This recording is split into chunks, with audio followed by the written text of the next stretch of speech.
മൗനരാഗത്തിന് ഇന്നത്തെ എപ്പിസോഡിലേക്ക് എല്ലാവർക്കും സ്വാഗതം. അപ്പോൾ വനത്തിലൂടെ ഒരാളിങ്ങനെ നടന്നു വരുന്ന സമയത്ത് കാലിലൊരാളെ തട്ടുവാണ് കേട്ടോ. നോക്കുമ്പോൾ ദാ കിടക്കുന്നൊരു കറുപ്പ് മുണ്ടും കറുപ്പ് ഷർട്ടൊക്കെ ഇട്ട് ഒരാളിങ്ങനെ കിടക്കുവാണ് കേട്ടോ. അപ്പോൾ ദേഹത്ത് നിറയെ മുറിവൊക്കെ കാണുന്നുണ്ട്. മുറിവൊക്കെ ഉണ്ടല്ലോ, ആരാ എന്നറിയില്ലല്ലോ എന്നും പറഞ്ഞിട്ട് നോക്കിയിട്ട് പറയാം ഉയരുണ്ട്, ശ്വാസം നോക്കുവാണ് കേട്ടോ. അപ്പോൾ ഉയരുണ്ടെന്ന് പറയും. ഇനി എന്താ ചെയ്യാമെന്ന് പറഞ്ഞ് പുള്ളി അങ്ങോട്ടും ഇങ്ങോട്ടൊക്കെ നോക്കുവാണ് കേട്ടോ. എന്നിട്ട് പുള്ളിക്ക് ഒറ്റയ്ക്ക് എന്തായാലും എടുത്താൽ പൊങ്ങത്തില്ല. എന്തായാലും അടുത്തൊന്നും കുറുനരിയും ചെന്നായൊന്നും ഇല്ല, എന്തായാലും പോയിട്ട് ആരെങ്കിലുമൊക്കെ കൂട്ടിക്കൊണ്ട് വരാം എന്നും പറഞ്ഞിട്ട് പുള്ളിക്കാരൻ അങ്ങനെ ഓട്ടം ഓടുവാണേ. അപ്പോൾ അയാൾ ഇങ്ങനെ ഓടി വരുന്ന സമയത്തേക്ക് ഇവിടെ എന്തോ ഒരു പൂജ ചെയ്തുകൊണ്ടിരിക്കുന്നുണ്ട്. അപ്പോൾ ബാബാ ബാബാ ബാബാ എന്നും പറഞ്ഞിട്ട് ഓടി വരുവാണ് കേട്ടോ ചെയ്യുന്നത്. അപ്പോൾ എന്താടാന്ന് ചോദിക്കാൻ പറയുക, അതെ അവിടെ ഒരാൾ കിടക്കുന്നുണ്ട്, അതുകൊണ്ട് നീ എന്താ എടുത്തുകൊണ്ട് വരാഞ്ഞെന്ന് ചോദിക്കാൻ പറയുക, എനിക്ക് ഒറ്റയ്ക്ക് പാങ്ങില്ല എന്ന് പറയുവാണേ. അപ്പോൾ ഇങ്ങനെയുള്ള ഒരു തോളിലിട്ടുണ്ടെങ്കിലും വരണ്ടേന്ന് പറയുമ്പോൾ ഇല്ല കുറച്ച് ജീവനുണ്ട് അതുകൊണ്ടാണ് വന്നതെന്ന് പറയുമ്പോൾ എന്നാൽ ശരിയടാ പോയി കൊണ്ടുപോകാം, നിങ്ങൾ ചെല്ലുന്ന സമയത്ത് വല്ല കുറുനരിയോ നായൊക്കെ തിന്നിട്ടുണ്ടോ എന്ന് അറിയാൻ പറ്റില്ല, എന്തായാലും പോയിട്ട് വാ. അപ്പോൾ കരിങ്കാളീനെ പ്രീതിപ്പെടുത്തുന്ന സമയത്ത് തന്നെ ഇങ്ങനൊരു വാർത്ത കേട്ട് എന്തായാലും കൊള്ളാം, നീ എന്തായാലും പോയിട്ട് വാന്നും പറഞ്ഞിട്ട് അവൻ നേരെ അവിടെ നിന്ന് 5-6 പേരെ വിളിച്ചുകൊണ്ട് അങ്ങ് പോവുകയാണേ. അപ്പോൾ അങ്ങനെ ഇങ്ങനെ കൊണ്ടുപോകണം കേട്ടോ. കണ്ണൊക്കെ ചെറുതായിട്ടൊന്ന് തുറന്നിട്ടുണ്ട്. പിന്നെ കാണിക്കുന്നത് മരുന്നൊക്കെ ഇട്ടിട്ട് കിടത്തിയിരിക്കുന്നവരെന്താണ് കേട്ടോ. അവരെല്ലാവരും ചുറ്റും നിൽക്കുന്നുണ്ട്, ബോധമില്ലാതെ ഇങ്ങനെ കിടക്കുന്നതാണ്. ശരിക്കും പറഞ്ഞാൽ നിങ്ങൾ ഓർക്കുന്നുണ്ടാവില്ലേ ഇതാരാണ് ഈ കിടക്കുന്ന ആളെന്ന്? നമ്മളൊക്കെ അറിയുന്ന ഒരാളാണ് ഈ കിടക്കുന്നത്. ആ ഒരു കിടപ്പെന്ന് വെച്ചാൽ ഒന്നൊന്നര കിടപ്പാണ്. ഇനി സംഭവിക്കാൻ പോകുന്നത് നമുക്ക് ആർക്കും പറയാൻ പറ്റാത്ത അത്രയും പ്രശ്നങ്ങളാണോ നല്ലതാണോ എന്തായിരിക്കും സംഭവിക്കാൻ പോകണമെന്ന് നമുക്ക് കണ്ടുകൊണ്ടിരിക്കാം.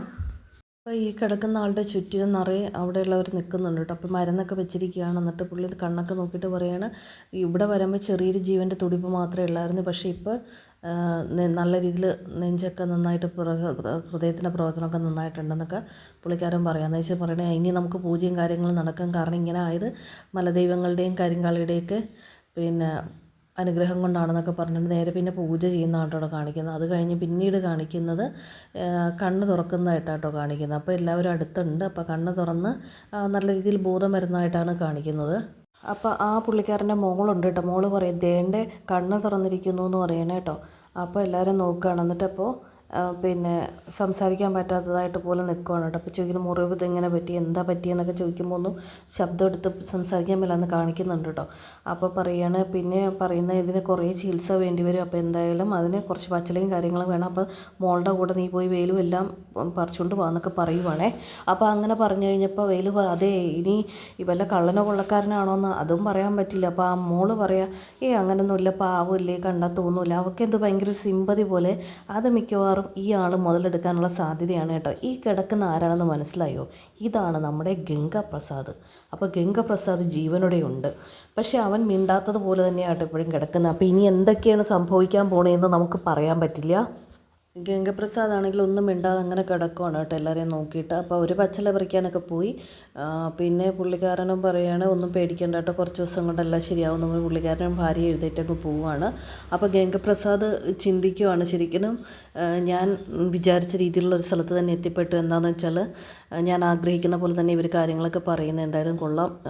പിന്നെ അവൾ എന്തായി അവിടെ അവസ്ഥയെന്ന് അറിയില്ലല്ലോ സ്റ്റെഫിയുടെ എന്നുള്ളൊരു ചിന്ത വരുവാണ് കേട്ടോ. പിന്നെ കാണിക്കുന്നത് നമ്മുടെ കിരൺ ഓഫീസിൽ ഇങ്ങനെ ആലോചിച്ചുകൊണ്ടിരിക്കണം കേട്ടോ. ആ സമയത്തേക്ക് സരയു വന്നിട്ടൊരു ഫയൽ കൊടുത്തിട്ട് ഈ ഫയൽ നോക്കിയെന്ന് പറയുകയാണ്. അപ്പോൾ അതിൽ പിക്ക് വരച്ചിരിക്കുന്നത് നോക്കിയിട്ട് ഓക്കെ ഇത് ഈ ബിൽഡിംഗ് ഫീച്ചർ കൊള്ളാം നല്ലതെന്നൊക്കെ പറയുകയാണ് കേട്ടോ. അപ്പോൾ എന്നിട്ട് പറയുന്നത് നീ നന്നായി വർക്ക് ചെയ്യുന്നുണ്ടെന്നൊക്കെ ഹരിയേട്ടൻ പറഞ്ഞു എന്ന് പറയുമ്പോൾ പറയണം അങ്ങനെയല്ല, പഠിച്ച കാര്യങ്ങളൊക്കെ ഓർമ്മയിലുണ്ടായിട്ടൊന്നും അല്ല, പക്ഷേ എങ്കിലും ഹരി സാറിൻ്റെ നല്ല ശിഷ്യത്വത്തിലിരിക്കുന്നതുകൊണ്ട് കാര്യങ്ങളൊക്കെ പെട്ടെന്ന് മനസ്സിലാക്കുന്നുണ്ടെന്നൊക്കെ പറയുകയാണ്. എന്നിട്ട് പറയുകയാണ് ഞാനേ വന്നത് നിന്നോട് വേറൊരു കാര്യം കൂടി ചോദിക്കാൻ വേണ്ടിയിട്ടായിരുന്നു, ഗംഗപ്രസാദ് മരിച്ചു എന്ന് നിനക്ക് ഉറപ്പാണോ എന്ന് ചോദിക്കുക. അപ്പോൾ അവൻ പറയണ ഉറപ്പാണ്, എന്തായാലും അത് നമുക്ക് തെളിവൊന്നുമില്ലല്ലോടാന്ന് പറയുമ്പോൾ അല്ല തെളിവല്ല, ഉറപ്പായിട്ട് മൃഗങ്ങൾ തിന്നിട്ടുണ്ടാവും എന്ന് പറയണം. അത് നമ്മുടെ ചിന്തകൾ മാത്രമല്ലടാ, അവനെങ്ങനെ തിരിച്ചു വന്നാലോ എന്ന് ചോദിക്കുമ്പോൾ ഇല്ല അങ്ങനെ വരാൻ സാധ്യതയില്ല എന്നൊക്കെ പറയുവാണ്. അപ്പോൾ അവൾ പറയണം ഞാനിങ്ങനെ കാർത്തികേച്ചിയുടെയും ലക്ഷ്മിയമ്മയുടെയും കാര്യങ്ങളെക്കുറിച്ച് ചിന്തിക്കായിരുന്നു. കാരണം ഇപ്പോൾ കല്യാണമായിട്ടോ അവർ പർച്ചേസിങ് ആയിട്ടൊക്കെ പുറത്ത് പോകുന്നുണ്ട്. ഗംഗ മാത്രമല്ല ഗംഗയുടെ കുറേ ഗുണ്ടകളൊക്കെ ആണെങ്കിലും പുറത്തുണ്ടല്ലോ. അപ്പോൾ അവരെ നീ കൂടുതലായിട്ട് ശ്രദ്ധിക്കണം. മുമ്പ് നീ നന്നായി ശ്രദ്ധിക്കുമായിരുന്നു, ഇപ്പോഴാണ് നീ അവരെ ശ്രദ്ധിക്കുന്നില്ല. അപ്പോൾ നീ കൂടുതലായിട്ട് ശ്രദ്ധിക്കണം, നിൻ്റെ കണ്ണ് എപ്പോഴും വേണം, മരിച്ചു എന്നൊന്നും നമുക്ക് കൺഫേം ആയിട്ടില്ല എന്നൊക്കെ പറയുകയാണ്. പിന്നെ ഞാനിങ്ങനെ ഒരു സ്വപ്നം കണ്ടടാ കാർത്തികേച്ചിക്ക് നേരെ നിറയൊഴിക്കുന്നതായിട്ട്, അതുകൊണ്ട് എനിക്കൊരു ടെൻഷൻ എന്ന് പറയുമ്പോൾ നിൻ്റെ ടെൻഷൻ അത് വെറുതെയാണ്, ഒരു കാര്യം കാര്യമില്ല. കാരണം എന്താണെന്ന് വെച്ചാൽ അങ്ങനൊന്നും സംഭവിക്കാൻ പോകുന്നില്ല. എന്തായാലും കൂടുതലായിട്ട് ശ്രദ്ധിക്കാമെന്ന് കിരൺ അവളോട് പറയുവാണേ.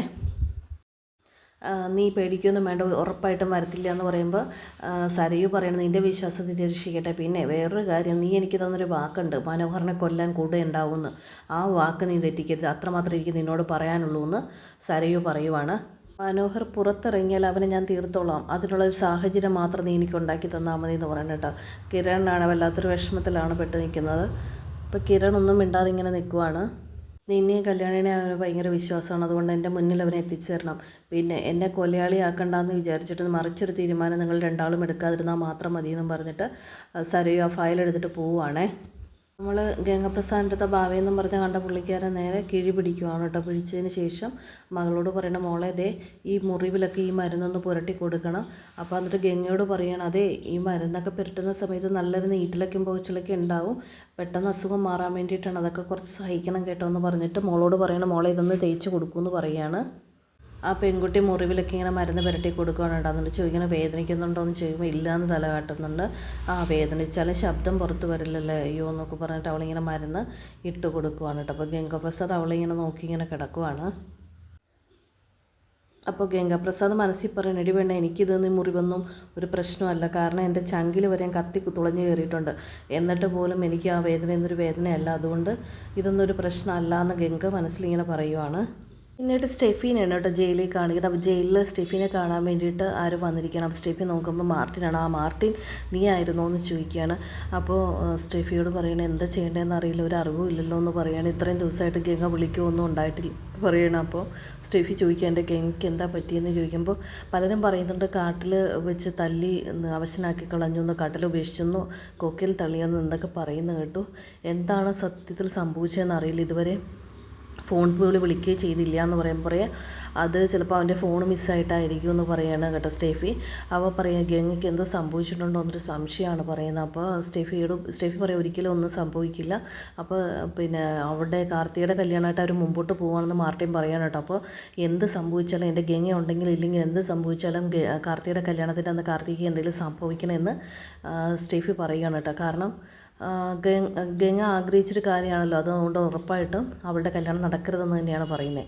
അപ്പോൾ അങ്ങനെയൊക്കെ സംസാരിച്ചുകൊണ്ടിരിക്കുകയാണ് കേട്ടോ. എന്നിട്ട് അവളോട് പറയാനായിട്ട് നിനക്ക് വേണ്ടിയിട്ട് നല്ലൊരു വക്കീലിനെ ഏർപ്പാടാക്കിയിട്ടുണ്ട്, നീയും കൂടി പുറത്തുണ്ടെങ്കിൽ ഞങ്ങളുടെ ധൈര്യം കുറച്ചുകൂടി കൂടിയനായിരുന്നു എന്നൊക്കെ പറയണം. പിന്നെ നമ്മൾ ഇവിടുന്ന് പോകേണ്ടി വന്നാൽ അതിന് മുന്നേ കല്യാണിയെയും ലക്ഷ്മിയമ്മേനെയും കിരണിനെയും മറ്റുള്ളവരെയൊക്കെ തീർത്തിട്ട് നമ്മൾ പോവുള്ളൂ.